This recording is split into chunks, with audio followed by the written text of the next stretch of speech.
The storm came down from the mountains without warning, tearing through the valley like an angry spirit, bending the tall grass flat against the earth and turning the sky the color of bruised iron. Eliza had lived alone in that cabin for 3 years now, long enough to know when the land was about to turn cruel.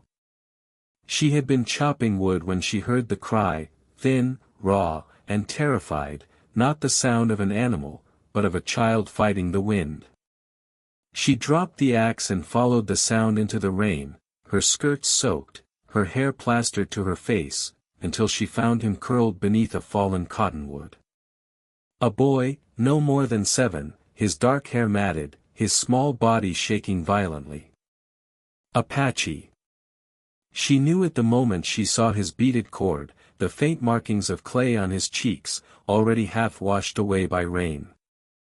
Every warning she'd ever been told screamed in her mind, "Don't help, don't look, don't touch," but the boy's eyes met hers, wide with fear and exhaustion, and something older than fear took hold of her heart. She wrapped him in her shawl and carried him back to the cabin as thunder cracked overhead like a rifle shot. Inside, she dried him by the fire, fed him broth with a steady hand, and sat awake through the night while the storm raged, the boy sleeping curled like a wounded bird beside the hearth. He never spoke, not once. Only clutched a small carved horse to his chest as if it were the last piece of his world. At dawn, Eliza stepped outside to fetch water, and froze. The ground around her cabin was marked with tracks. Deep, deliberate, unmistakable. Warriors. Not wandering hunters. A search party. Her breath caught, fear rising sharp and cold, but she did not run. When the boy woke, she knelt before him, her voice gentle. "Your father is coming," she said, though she didn't know if that was true. The boy's eyes filled with tears, but he nodded. He trusted her. That trust settled on her shoulders like a vow. The Apache warrior stepped from the trees just after sunrise. Tall, broad-shouldered, dressed in worn leather and bone, his presence quiet but overwhelming, like the land itself had chosen to stand and watch her. His eyes went first to the boy, then back to her. Eliza felt the weight of his gaze strip away every excuse she might have prepared. He saw the shawl around his son's shoulders. He saw the fire still burning. He saw the way the boy leaned instinctively toward her. The warrior said nothing at first. His hand rested near his blade, not threatening, but ready. Eliza swallowed and spoke anyway. He was alone. The storm, she didn't finish. The warrior raised a hand. The boy ran to him, clinging, whispering words Eliza couldn't understand. The man knelt, listening, his expression unreadable. Then he stood, turned back to her, and spoke in broken English that carried the weight of law. "You protected what is mine."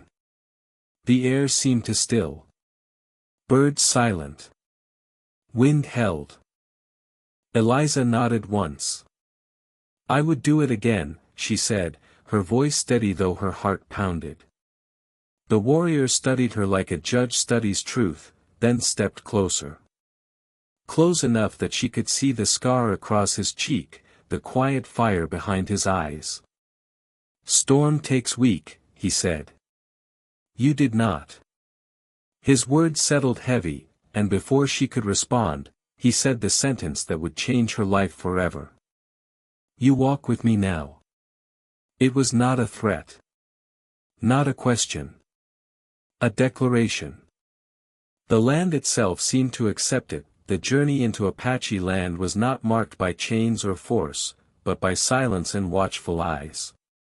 Eliza rode behind the warrior, his son seated safely between them, the child's small hands gripping the mane of the horse with growing confidence. No one spoke. They didn't need to. The land told its own story, red earth stretching endlessly, mesas rising like ancient sentinels, the sky vast enough to swallow fear whole. When they reached the camp, the people watched her with curiosity, suspicion, and something else she hadn't expected: respect. Word travels fast among those who survive together. She had protected a child. That mattered here more than blood or skin or origin. The warrior's name was Dakota. He did not explain himself, did not justify his decision to the elders. He simply stated facts. She saved my son. She stands under my protection. That was enough. Eliza was given water, food, a place by the fire. Nights were hardest. The quiet pressed in, memories of her old life whispering doubts. But Dakota's son, Little Bear, never left her side. He brought her stones, feathers, stories told in gestures and smiles. And slowly, trust grew where fear once lived. Days turned to weeks. Eliza learned the rhythm of the camp, the unspoken rules, the strength of community forged by survival. She learned that Dakota was not just a warrior, but a leader shaped by loss. His wife had died years earlier. Since then, he walked with caution, loving his son fiercely, guarding what remained of his heart. One night, as the fire burned low, he spoke to her again. "You did not fear us," he said. Eliza shook her head. "I feared doing nothing." Dakota nodded once. In that moment, something shifted. Not romance born of fantasy, but respect born of shared truth. When soldiers came, because they always came, the camp was ready. Eliza stood with the women and children as Dakota and the warriors formed a line like stone against the horizon. The boy clutched her hand. She did not run. She did not hide. She stood. And when the danger passed, Dakota returned, placing a hand on her shoulder in front of everyone.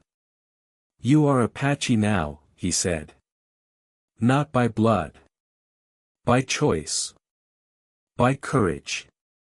Years later, stories would be told of the woman who sheltered a lost child from the storm, and how that single act changed the course of many lives. They would say fate tested her, and she answered without hesitation. And that is how legends are born, not in grand battles, but in quiet moments where kindness outweighs fear. If this story moved you, inspired you, or made you feel something real, don't forget to subscribe. More powerful, emotional stories like this are waiting for you, and you won't want to miss what comes next.